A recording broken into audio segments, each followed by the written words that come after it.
kedua dari sahabat yang bergabung di YouTube, ada Kapten Sar. Nah, ini untuk Mas Sandi.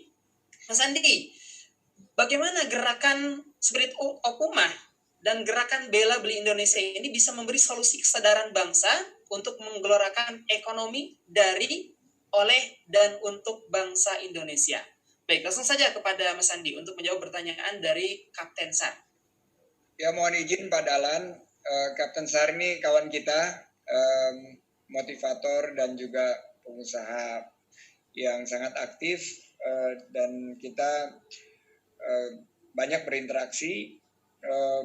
Saya melihat justru COVID-19 ini ujian bagi kita untuk naik kelas. Dan saya agak gemes juga gitu. Selama ini kita dimanjakan untuk tidak mengembangkan potensi kita dan terlalu dimanjakan dengan produk-produk maupun jasa-jasa yang kita dapatkan dari luar Indonesia. Nah, COVID-19 ini seperti wake up call, seperti alarm yang membangunkan kita dari tidur panjang. Kita punya potensi, bangsa kita, produk-produk kita nggak kalah. Mulai daripada makanan, sampai ke produk-produk yang kita konsumsi dalam keseharian kita. Nah, kuncinya adalah bagaimana kita mampu untuk secara sadar mengelola potensi ini. Kalau kita lihat pangan, ya tentunya kita harus lakukan mainstreaming daripada kebijakan pangan. Buktinya kemarin 5 tahun kita bicara infrastruktur bisa tuh. 5 tahun kita cuma ngomong infrastruktur ya.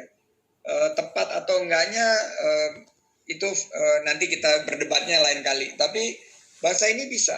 Nah, kita berkaitan dengan beli Indonesia dan bela Indonesia, ya caranya adalah kita untuk membela bangsa kita beli produk-produk lokal kita.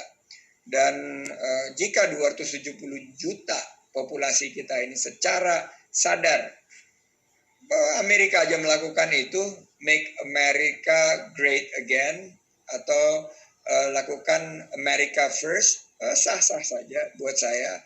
Nah, kuncinya adalah bagaimana kita menciptakan dari sisi supply, yaitu produk-produk dan layanan jasa yang berkualitas. Karya-karya putra-putri anak bangsa yang nggak kalah dengan barang-barang yang impor. Bisa kok kita, dan disinilah menurut saya kesempatannya Kapten Sar kita memaknai COVID-19 ini. Pangan, masa kita semuanya harus bergantung sih? Ayo kita kembangkan segala dari hulu ke hilir di bidang pangan. Energi, sama juga. Energi kita punya energi baru terbarukan yang sangat luar biasa. Mari kita kembangkan sama-sama. Di sisi lain, industri pengolahan. Ini juga kesempatan kita untuk membuka begitu banyak peluang di industri pengolahan. Kenapa? Karena pasarnya ada di Indonesia.